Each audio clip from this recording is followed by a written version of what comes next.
Трамп вызваляе беларускіх палітычных вязняў і рыхтуецца візіт Лукашэнкі ў ЗША.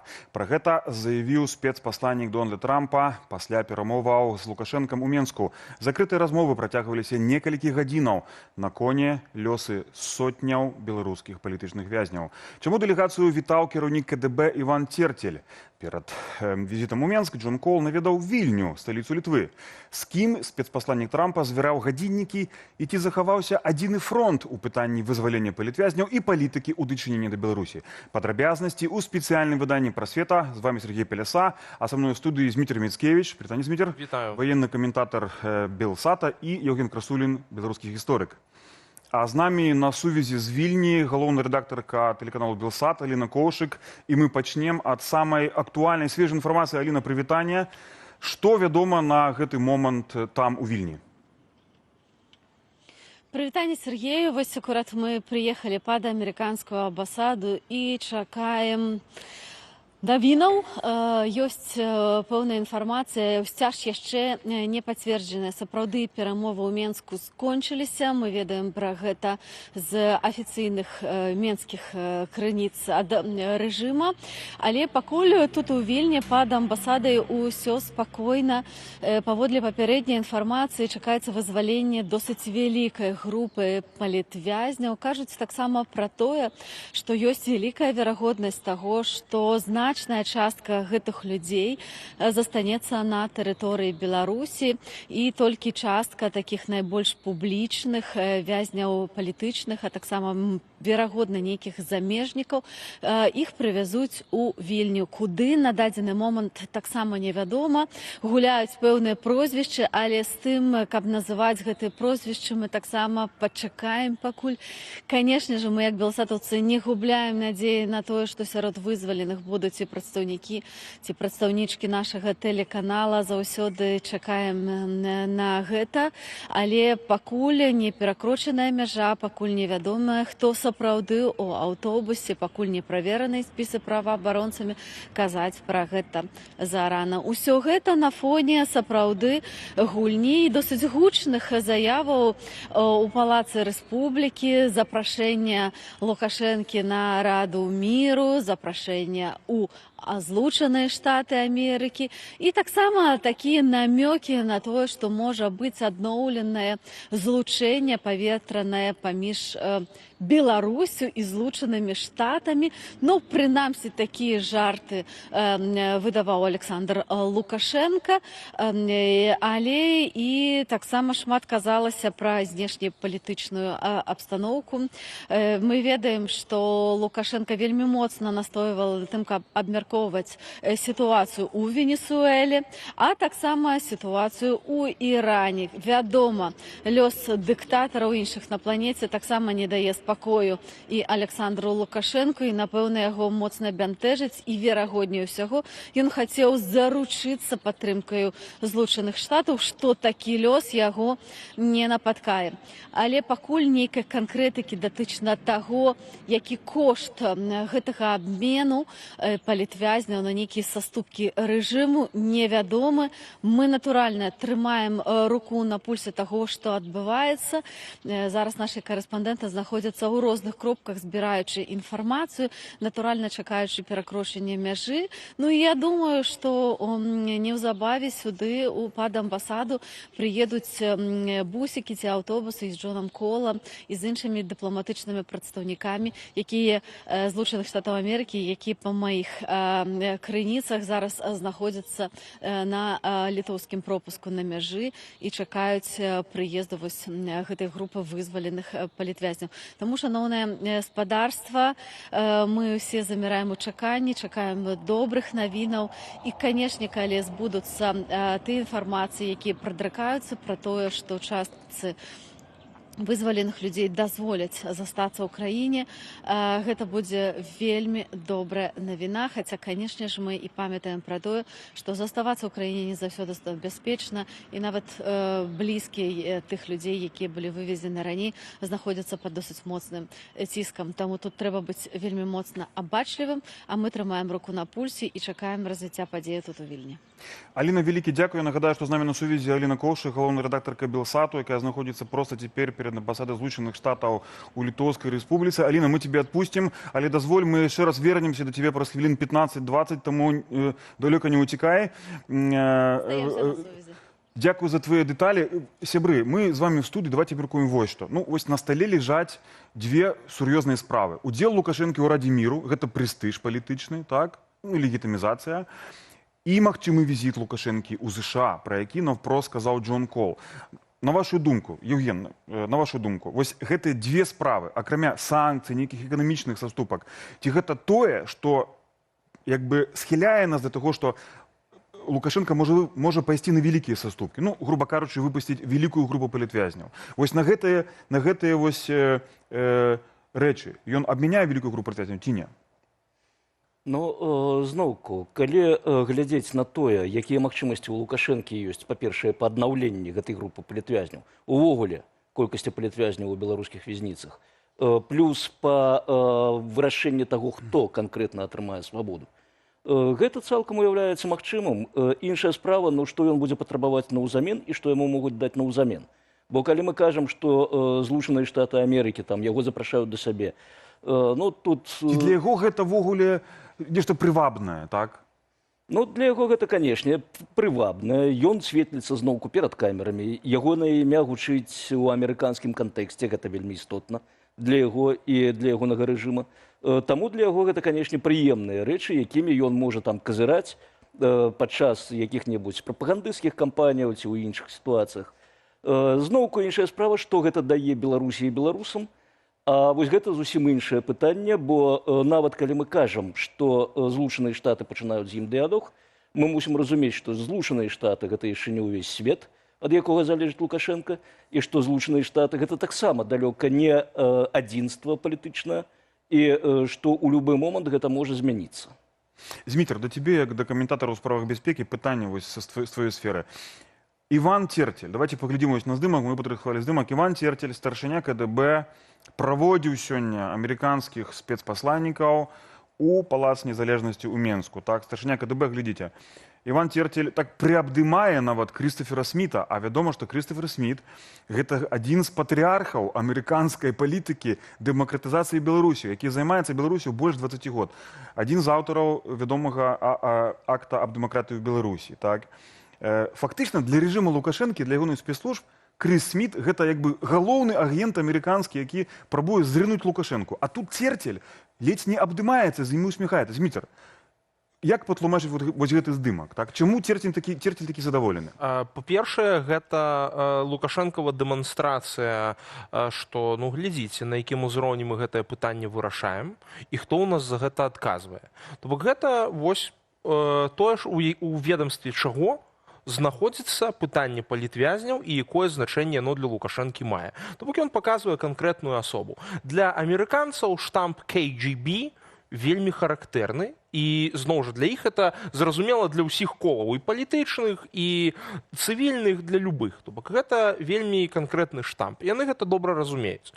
Зноў жа, для самога Церцеля, ну, гэта таксама спроба паказаць свой уласны ўплыў, і тое, што вось, ну, КДБ зараз з'яўляецца ўсё ж такі адной з кіруючых спецслужбаў. На фоне ўсёй унутрыведамственнай барацьбы, якая вядзецца в рэжыме Лукашэнкі, міжведамственнай барацьбы, тое, што менавіта Церцель сидзіць за гэтым сталом разам за сваім гаспадаром, ну, з'яўляецца таксама дэманстрацыяй, што яны на дадзены момант з'яўляюцца гаспадарамі сітуацыі. Што вот Церцель зараз у фаворы, і, адпаведна, ягоная структура займае найважнейшую ролю менавіта вось у гэтай рэпрэсіўнай іерархіі. І па гэтым фотаздымку, ну, я так это разумею, што Церцель паказвае, што ён кіруе амерыканцамі. Ён яго так падштурхоўвае. Ну, заходзьце ўжо, зараз паразмаўляем.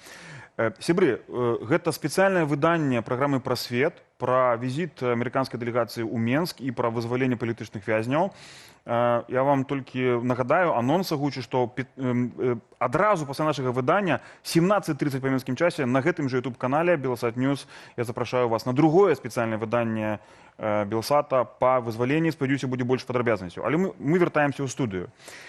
Евгений, вось як ацэніць той факт, што перад візітам у Менск Джон Коул і Кріс Сміт сустрэліся ў Літве не толькі з прэм'ер-міністркай гэтай дзяржавы, але і з прадстаўнікамі апазіцыі, якія, як вядома, больш схільныя да дыялогу з Менскам. А вядома, што на стале гаворка ідзе пра транзіт калійных угнаенняў. Ад санкцый вельмі моцна терпіць Беларусь, рэжым Лукашэнкі. Вось як бы вы ацэнілі той факт, што Коул размаўляў у Літве з прадстаўнікамі апазіцыі, навошта гэта патрэбна адміністрацыі Трампа? Па-першае, на ўздагон папярэдняй тэмы пра Церцеля, вельмі цікавая асацыяцыя адразу ўзнікла падчас размовы пра яго. Але Лараджані. Вось гэты цяпер ужо нябожчык, сілавік іранскага рэжыму аятолаў, які лічыцца арганізатарам практычна вось гэтых жорсткіх падаўленняў, задушэнняў, мяцяжоў, скажам, паўстанняў народнага руху у студзені гэтага году. Ён жа таксама лічыўся вось як чалавек, які здольны весці перамовы. Але гэта не выратавала яго, і амерыканцы, ну, скажем так, ізраільцяне з дазволу амерыканцаў гэтае пытанне вырашылі ўжо па-свойму. Так што тое, што Церцель там прыабдымае, вядзе, безумоўна, у такім рэжыме, як цяпер, якім з'яўляецца рэжым Лукашэнкі, сілавікі адыгрываюць адмысловую ролю, бо гэта галоўны інструмент кіравання. Ну, гэта ж не міністр унутраных справаў, напрыклад, так? Так, тут Зміцер абсалютна слушна казаў, што гэтая вось міжведамственная барацьба, міжвідавая, яна самая моцная, і Церцель прадэманстраваў, так, маё ведомство, яно цяпер на кані. А зноўку, гэта не значыць, што гэтае ведомство, скажем так, не будзе у тым ліку пазбаўлена свайго кіраўніцтва, ну, нейкім радыкальным чынам з боку актараў, якія не залежаць ад рэжыма Лукашэнкі. Што тычыцца літоўскіх сустрэчаў Коула, тут, сапраўды, ну, я б не казаў, што гэта апазіцыйныя палітыкі, яны, власна кажучы, розныя. У тым ліку і Гражуліс, які ўвогуле з'яўляецца дэпутатам Еўрапейскага парламенту.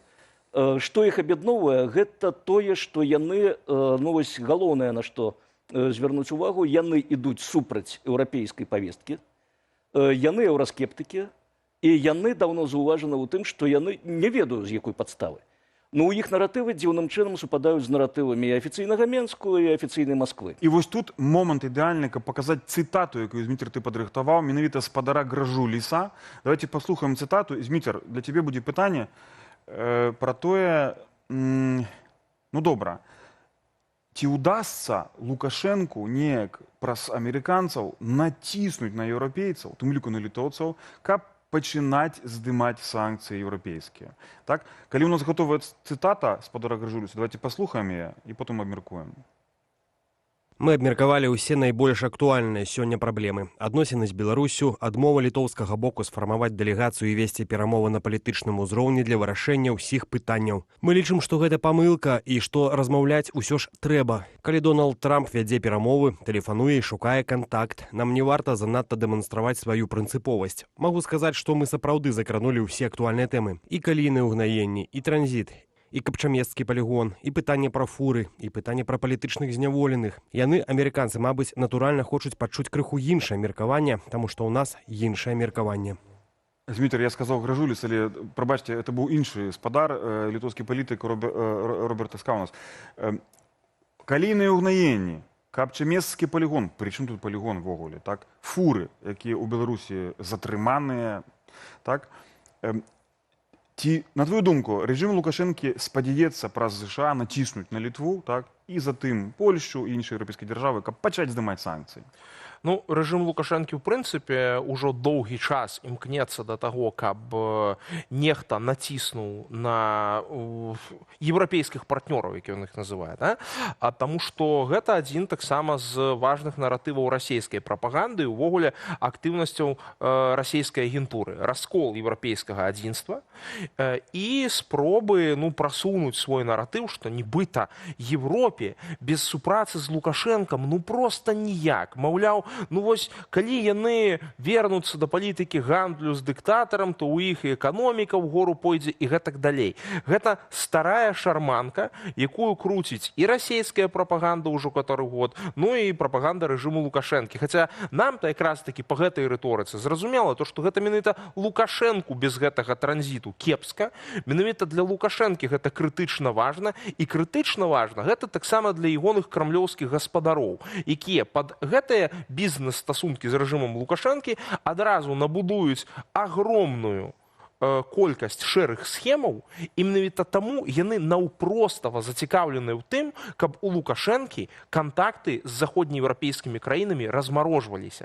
І калі спрабуюць прадставіць, што это нібыта Лукашенко такім чынам адарвецца ад Расіі, то гэта якраз таки все выглядае роўна наадварот. Я думаю, она не верит, Гэта- что, конечно, Лукашенко адарвуць ад России. Это нереально. Канешне, але карацей, ён будзе Крамлём выкарыстаны дзеля таго, каб абыходзіць санкцыі, каб фінансаваць расійскую ваенную машыну, таму што адразу ж агромная колькасць расійскіх шэрых схемаў в Беларусі паселіцца. Так. Канешне, Лукашенко іх будзе крышываць, і, канешне, з бюджэтам Рэспублікі Беларусь гэта не будзе мець ніякай сувязі. Гэтыя все грошы будуць асядаць в кішэнях лукашэнкавых сяброў, на ягоных рахунках і гэтак далей. Евгения, Джон Коул процитовал Трампа пасля сустрэчы з Лукашенком, які называе, маўляў, Лукашенко это добрый сябра Трампа і паважаны сусветны лідар. Так? Ці гэта звычайная такая дыпламатычная карэктнасць, дыпламатыя амерыканская, ці гэта хутчэй гаворка пра нешта новае? Ужо з'яўляюцца галасы пра тое, што, магчыма, адміністрацыя Трампа працуе над тым, каб стварыць нешта накшталт такой сеткі моцных лідараў, недэмакратычных, але якія будуць мець добрыя дачыненні з ЗША. Можа, не сяброўскія, але добрыя, пад пэўным кантролем ЗША. Гаворка ідзе і пра Венесуэлу, і такі разлік у Іране мог быць. І вось Лукашенка са знятымі санкцыямі, які паедзе да Трампа, так? На вашу думку, вось што азначаюць гэтыя словы? Добры сябра, паважаны сусветны лідар. Ну, я б казаў, што гэта азначае своеасаблівую форму дыпламатыі, якую можна назваць Трамп-дыпламатыя. Так, раней мы такое чулі, вось гэтая, памятаеце, градацыя, моцнае сяброўства, железабетоннае сяброўства, усепагоднае сяброўства і гэтак далей. Мы чулі гэта з боку Кітаю. Так, давно мы яго не прыгадвалі.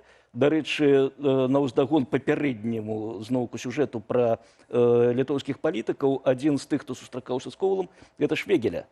А ён узначальвае групу па аднаўленні кантакту з Кітаем у літоўскім сейме. Так што тут можа быць яшчэ і, скажем так, прысутнасць плянаў больш далёкіх на ўсход, чым толькі Лукашенко і толькі Масква. І калі вяртацца вось да гэтай, скажем так, пабудовы групы сваіх, ну, будзем іх так называць, сукіных сыноў, так? Гэта сукін сын, але наш сукін сын, тое, што было уласціва для палітыкі Злучаных Штатаў 50-е, 60-е, 70-е гады, так, такое быць можа. І судзячы па заявах зноўку таго ж Трампа, можа скласціся ўражанне, што ён гатовы не мяняць, не замяняць рэжымы, а, скажем так, трансформаваць рэжымы ў падпарадкаваныя яму. І далей гэтымі рэжымамі маніпуляваць. Іншая справа, што як бы мы не прызвычаліся казаць, што дыктатары, падобныя Лукашэнцы, гэта моцныя людзі, яны не моцныя людзі. Дыктатарскі рэжым гэта заўжды слабы рэжым. Яму занадта шмат рэсурсаў трэба выдаткоўваць на задушэнне пратэстаў і незадаволенасці ў сваім грамадстве. А тым больш Лукашэнцы, які не можа даць рады эканамічных праблемам. Так. То бок Лукашенко проста, вось, калі яго пакінуць на пасадзе кіраўніка Беларусі, гэта непазбежныя праблемы з беларускім грамадствам. Наколькі Трамп згодзін фінансаваць Лукашенко, каб ён гэтыя праблемы ў Беларусі вырашаў, я не ўпэўнены. Так, сябры, мы нагадаем, што гэта спецыяльнае выданне праграмы «Прасвет», прысвечанае візіту амерыканскай дэлегацыі ў ЗША. І таму, пра што размаўлялі за зачыненымі дзвярыма Джон Коул, Александр Лукашенко, Іван Терцель, Крыс Сміт. А таксама галоўнае пытанне, калі вызваляць палітычных вязняў, куды іх вызваляць, ці гэта будзе на тэрыторыі Беларусі ці ў Літву. І на дадзены момант, па неафіцыйнай інфармацыі, мы ведаем, што частка палітычных вязняў будзе скіраваная, ці цяпер кіруецца ў Літву, а частка застанецца ў Беларусі. Зрэшты, пра гэта раней былі ўжо намёкі, што частка палітвязняў можа застацца ў Рэспубліцы Беларусь. Дмітрий, да цябе пытанне. Пакуль мы чакаем дэталі, пакуль мы чакаем галоўныя навіны пра тое, колькі будзе палітвязняў, хто там будзе і дзе яны з'явяцца, мы працягваем наше абмеркаванне. Зміцер, вось такі цікавы нюанс, да? Вось калі наладзяцца дачыненні Лукашэнкі з Трампам, Менска з Вашынгтонам, Што гэта азначае для беларусаў, для беларускага грамадства, для тых беларусаў, якія чакаюць пераменаў у нашай дзяржаве? Ці гэта кепская навіна, ці добрая навіна, на твою думку? Я тут, в прынцыпе, ніякіх добрых навінаў не бачу. Таму што, зноў жа, гэта адбываецца на фоне таго, што Расія працягвае ваенны канфлікт супраць Украіны. Расія рыхтуецца да паўнамаштабнай вайны на тэрыторыі Европы супраць краінаў Европы. Расія адкрыта заяўляе аб тым, што яны, скажем так, ужо ў сваіх думках, у сваім планаванні в гэтым канфлікце з Европай ужо перамаглі. Яны в сваіх ведомственных выданнях, напрыклад, Міністэрства замежных спраў, ужо дзеляць шкуру незабітого Брюсселя. То бок яны кажуць аб тым, што мы усталюем в Европе прыхільныя да сябе палітычныя рэжымы, а пасля будзем нараўне разбірацца са Злучанымі Штатамі і Кітаем. І гэта планы Расіі.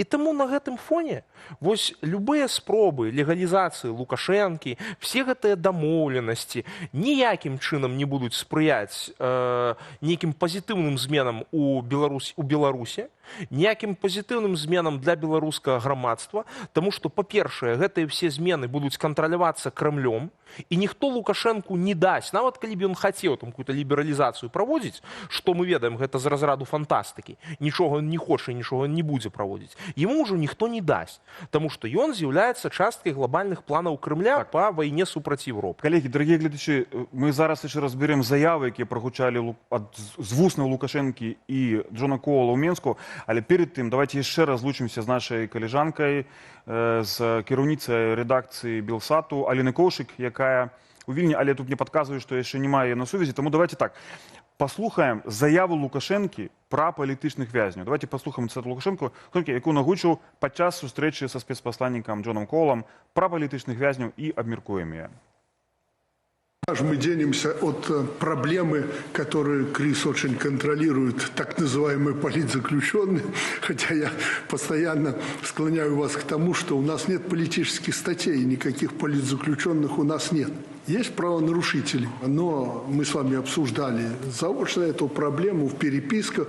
Думаю, что в основном мы пришли к определенному мнению, и белорусская сторона готова следовать наших с вами договоренностей. Думаю, что особых тут проблем не будет, как и по другим вопросам нашей повестки дня. Евгений, што азначае гэта заява? Чаму Лукашенко так адкрыта, публічна кажа, што у нас няма палітвязняў, але тым не менш мы будзем іх абменьваць вам на нейкія там плюшкі, так? Што гэта такое? Гэта, власна кажучы, скажем так, флешбэк савецкіх часоў. Вось тое, што сидзіць на падкорцы ў Лукашэнкі і што не дае і ніколі не дасць яму не быць лібералам, не пагарнуць на захад, не адарвацца ад Масквы, што ён савецкі чалавек. Тады быў вось гэты наратыў, што няма ў Савецкім Саюзе палітвязняў і адпаведна адпускаць няма каго, хоць усё роўна адпускалі.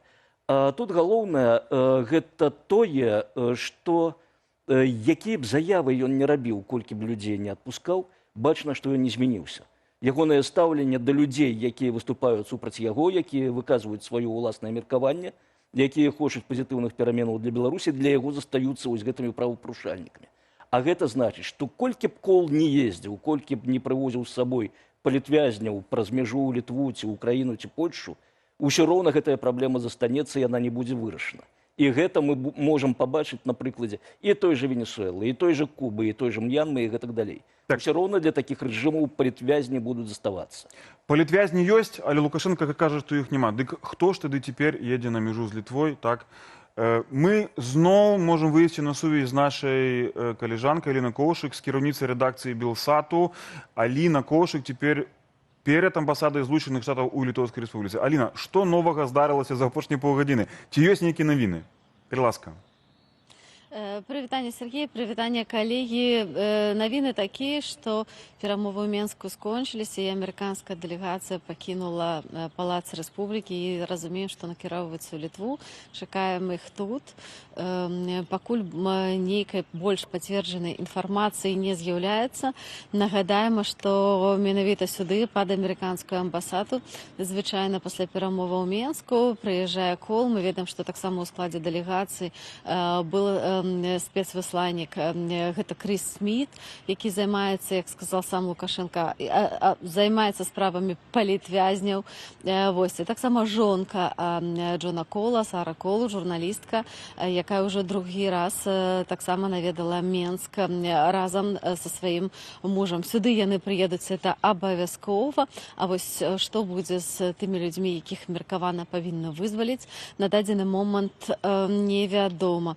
Тое, што Лукашэнку гэты візіт спадабаўся, мы бачылі па ягоным вельмі такім задаволеным словам. Мы бачылі, што яму, як заўсёды, вельмі льсціць, калі да яго прыязджаюць амерыканцы. Спрабавалі таксама ўзняць гэтую сустрэчу на як мага больш высокі ўзровень, кажучы пра тое, што Кол казаў, што я атрымліваю інструкцыі адмыслова ад Трампа, і маўляў, вось у нас тут такі высокі вельмі ўзровень. Але факт застаецца фактам. Можна шчыра назваць тое, што ёсць гэта гандаль людзьмі, і насамрэч галоўная мэта, канешне, у тым, каб вызваліць палітвязням, але перадусім, каб спыніць рэпрэсіі.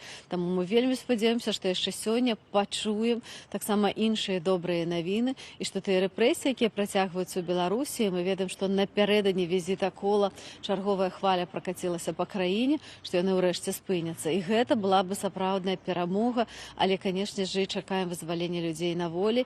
І, канешне ж, калі Лукашенко ўсё ж такі дазволіць частцы людзей застацца ў краіне, не будуць іх выкідаць, гэта будзе нейкі зрух у гэтай сітуацыі, але тым не менш, нягледзячы на все тое, што адбываецца, гэта ўжо чацвёртая хваля звальненняў, у якое заангажаваны прадстаўнікі амерыканскага боку, але тым не менш, калі паглядзець на дынаміку, лічба палітвязняў не малее, а нават трошачкі павялічваецца.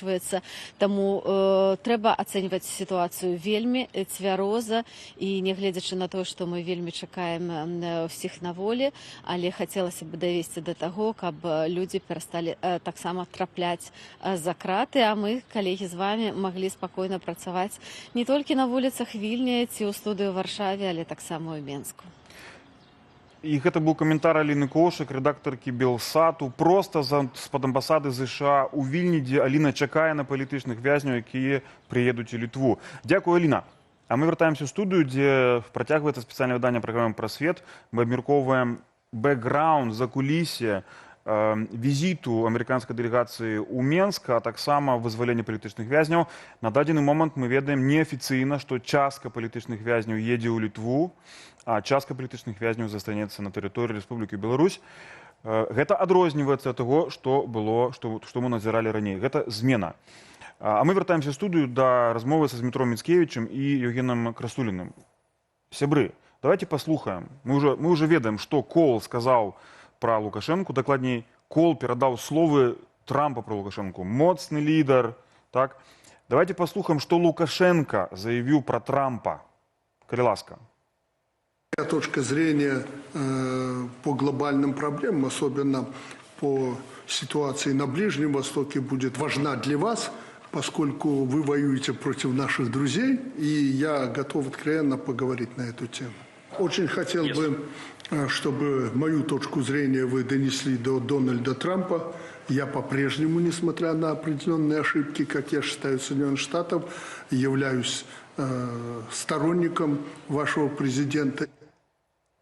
Я з'яўляюся прыхільнікам вашага прэзідэнта, не гледзячы на нейкія памылкі. Памылкі зразумела, што гэта, да? Гэта захоп Мадуры. Гэта вайна, фактычна поўнамаштабная паветраная аперацыя супраць Ірана. Гэта сябручкі Лукашэнкі, Мадура і іранскі рэжым. Вось, улічваючы гэтую заяву, Евгений, да вас пытанне. Ці Лукашенко спадзяецца, што яго інакш будуць неяк ацэньваць, трактаваць, вось, дзякуючы таму, што яму ўдалося ўвайсці ў гэту хітрую палітыку абмена палітвязняў на нейкія саступкі. Што яго все-таки з ім не зробяць так, як з Мадурам ці з сямейкай Хамінеі. Канечне, такія спадзяванні заўжды ёсць у людзей, якіх даволі моцна дапекло. І тут зноўку ён адчувае, што, канечне, Трамп, ён так на льсцівыя заявы ўсё ж такі вядзецца. Дарэчы, зноўку, калі вяртацца да літоўскіх палітыкаў, якія з Коулам сустракаліся, выступалі з ініцыятывай вылучыць Трампа на Нобелевскую прэмію міра. Так што вось гэта тая льсцівая пазіцыя, якая можа даць нейкі тактычны плён. Наколькі гэты плён будзе стратэгічным, тут казаць вельмі цяжка. Зноўку Трамп, відавочна, ён не будзе засынаць і прасынацца з імём Лукашэнкі на вуснах, у яго іншыя праблемы, і ў любы момант ён зноўку можа змяніць падыходы да Лукашэнкі, да праблемы Беларусі увогуле. І гэта ніяк не будзе залежаць ад заяваў самога Лукашэнкі.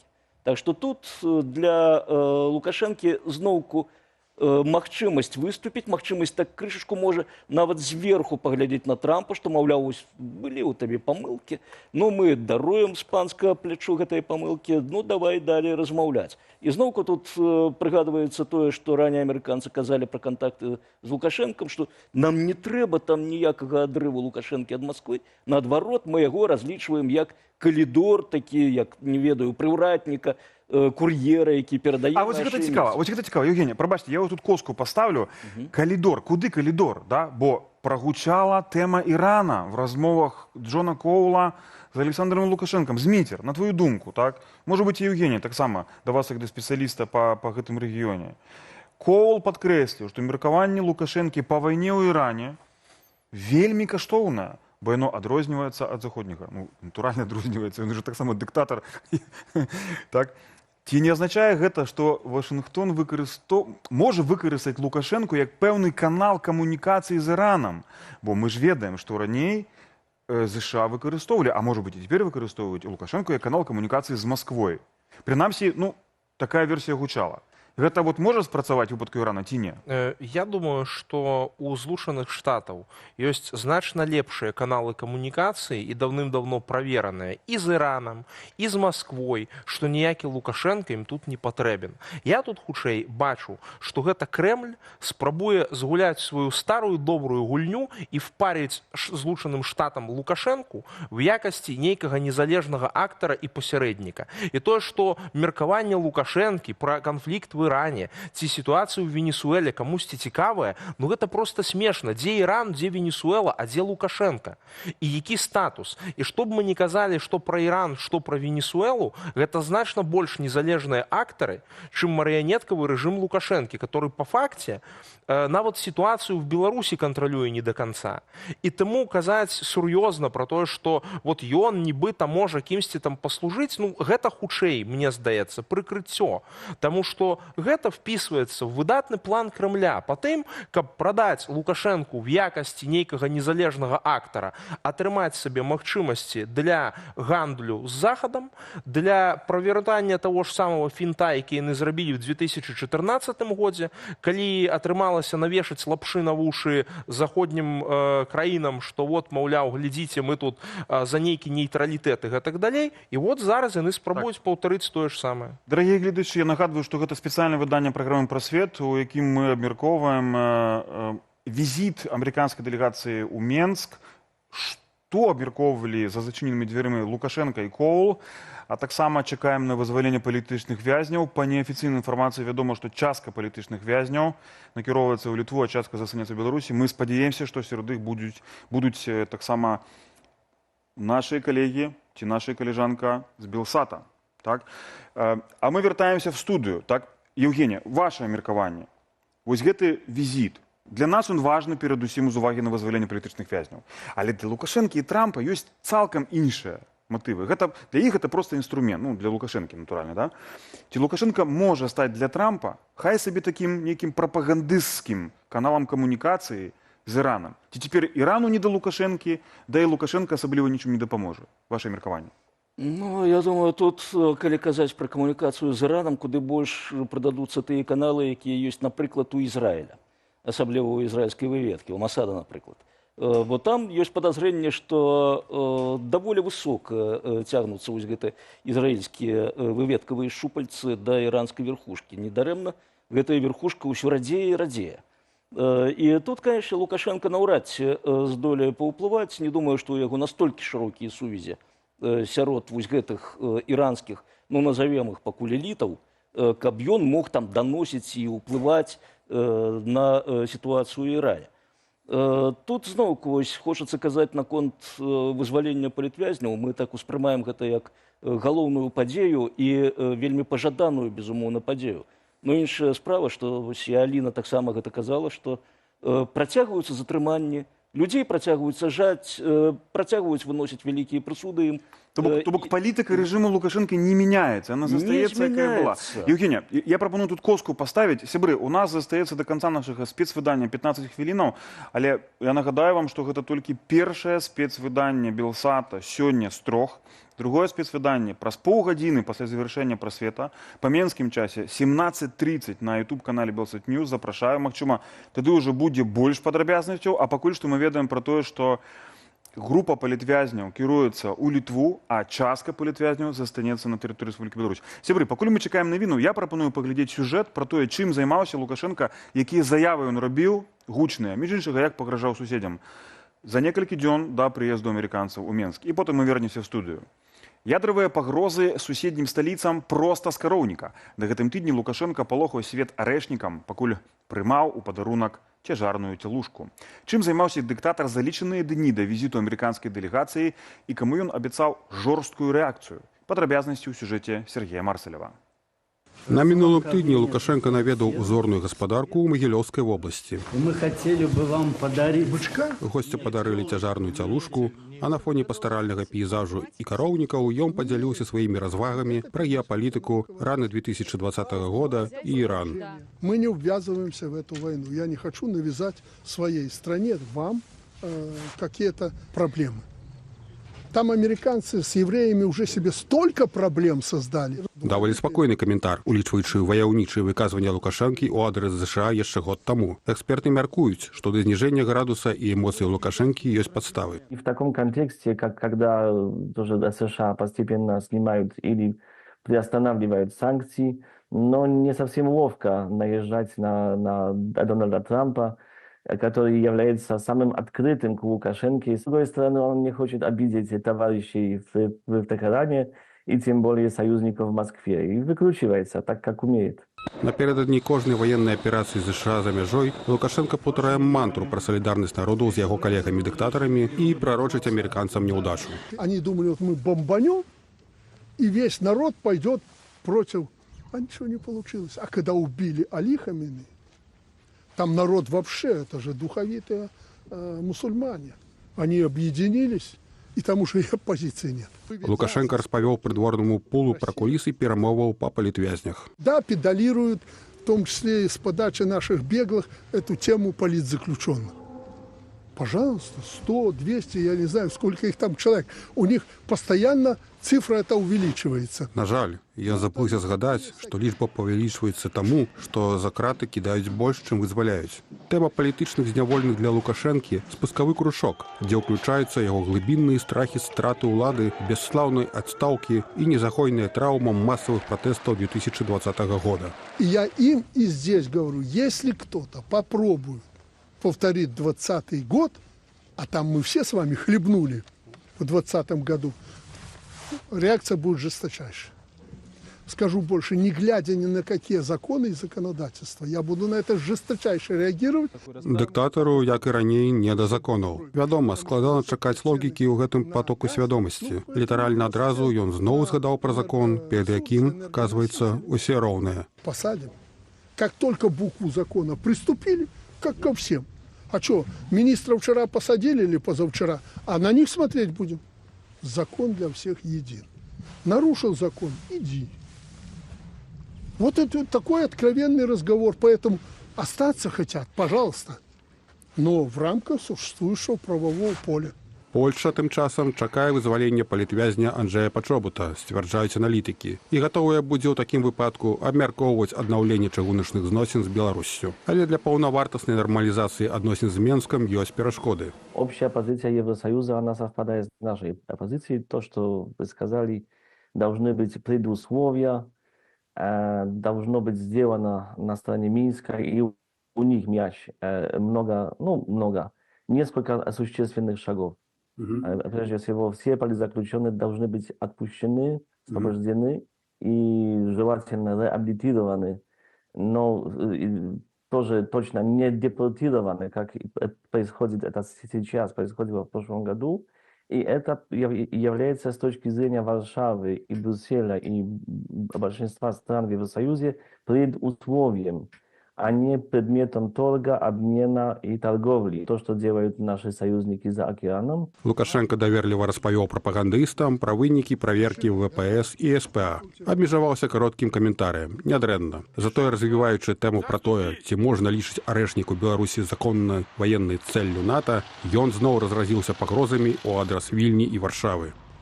Вы что, думаете, если они законной целью будут считать объекты на территории Беларуси, я буду спать и наблюдать? 70 километров могу, 200 километров. У нас есть чем достать их. Поэтому я бы им советовал не вякать языком и не бряцать. Польская экспертная супольнасць скептычна ставіцца да таго, што Лукашенко сапраўды мае чым пагражаць НАТО. Насчет ядерного оружия, орешника и всяких других очень серьезных ракетных систем, тоже надо понимать, что Лукашенко никакого контроля над этим не имеет. Он не может иметь. Это стратегическая система России.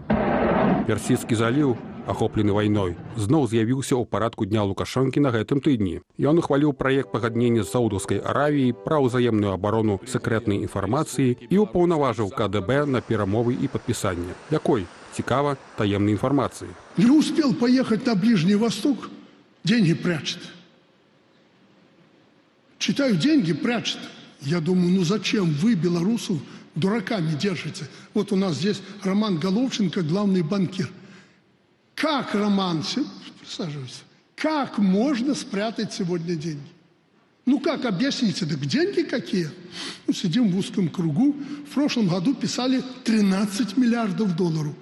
Ён рэгулярна лётаў туды лячыцца. Што менавіта за хвароба патрабавала такіх далекіх паездак, грамадскасць так і не даведалася. Раней СМІ неаднаразова паведамлялі, што Лукашенко хавае там незаконна прысвоеныя капіталы. Але гэта ўжо, кажучы мовай вядомай тэлеперадачы, зусім іншая гісторыя.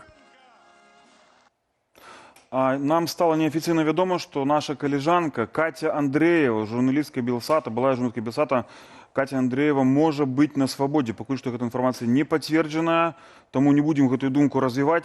Чекаем на Катю на свободе, а так само на всіх інших політичних в'язнів.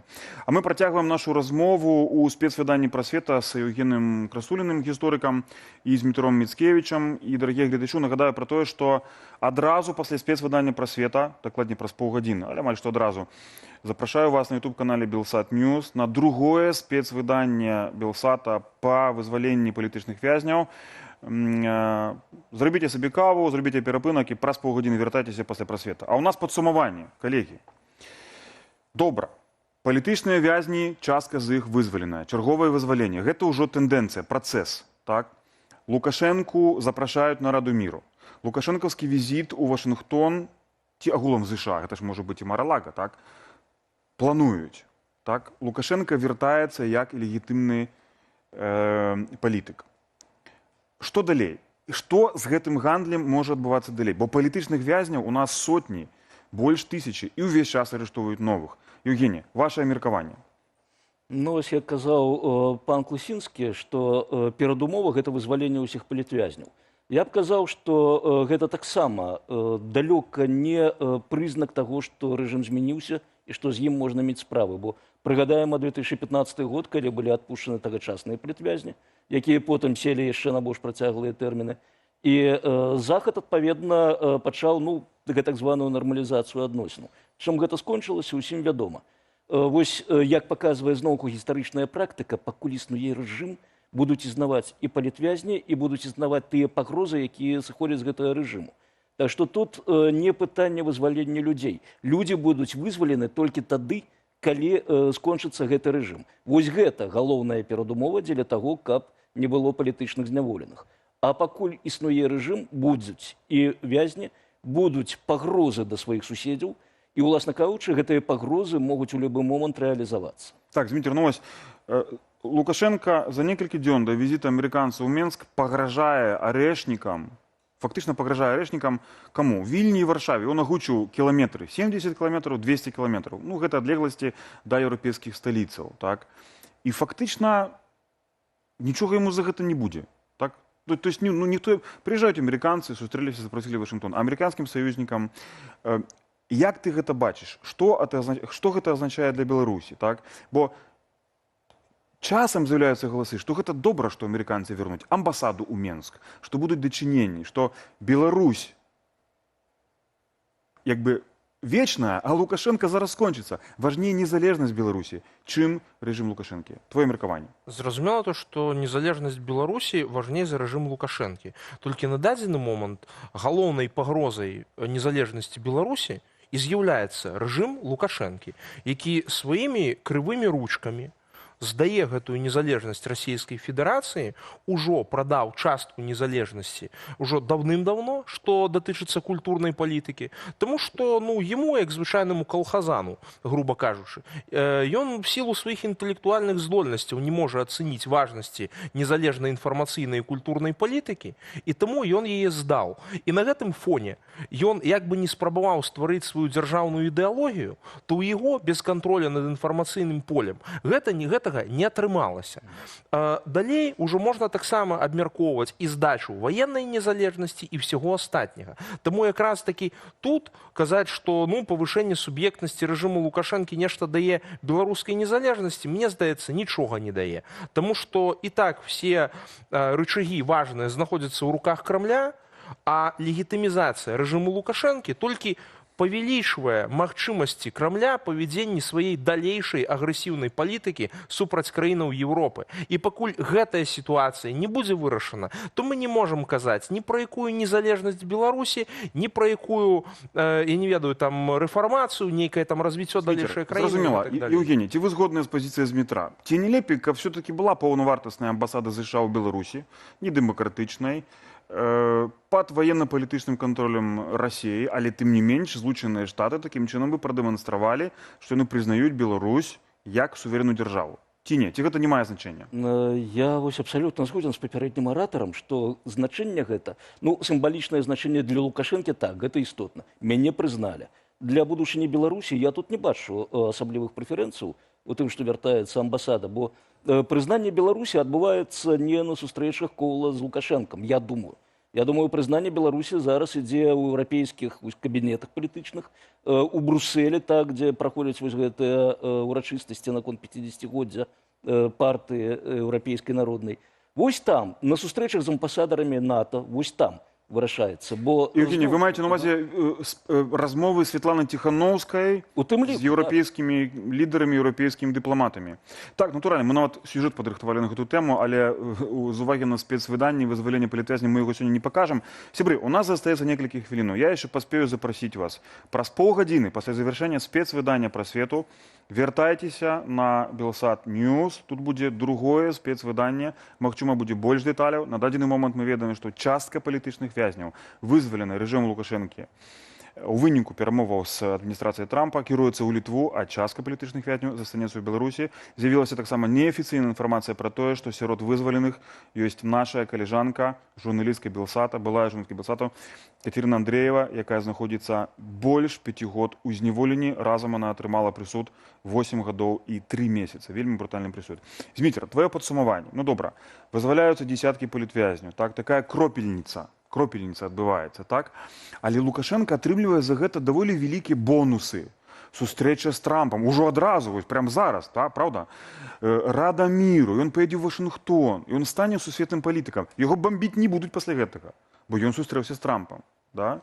На доўгатэрміновую перспектыву. Як ты ацэньваеш? Ці гэта умацоўвае? Я вось гэта пытанне все-таки хочу развіць. Ці гэта умацоўвае незалежнасць Беларусі? Ці не? Хай сабе і не дэмакратычна. Я думаю, што не умацоўвае ніякім чынам. Таму што, па-першае, значэнне чыста сімвалічнае, яно важна для рэжыму Лукашэнкі, важна для Крымля, але з тымі экзістэнцыяльнымі пагрозамі, з якімі незалежнасць Беларусі сутыкаецца, в першую чаргу крамлёўскай агрэсіяй і ягонымі планамі па далейшай вайне в Европе, гэта нічога цалкам не робіць. Вось такое рэалістычнае ці песімістычнае меркаванне Змітра Міцкевіча. Сябры, гэта было спецыяльнае выданне праграмы «Пра свет», прысвечанае прысвечана перамовам амерыканскай дэлегацыі на чале са спецпасланнікам, амерыканскім юрыстам Джонам Коулам і Крысам Смітам у Менску з Лукашэнкам, у выніку якога былі вызваленыя, па нашай інфармацыі, былі вызваленыя палітычныя вязні. Частка з іх цяпер кіруецца ў Літву, і частка палітычных вязняў застанецца на тэрыторыі Беларусі. Гэта пакуль што не пацверджаная, неафіцыйная інфармацыя,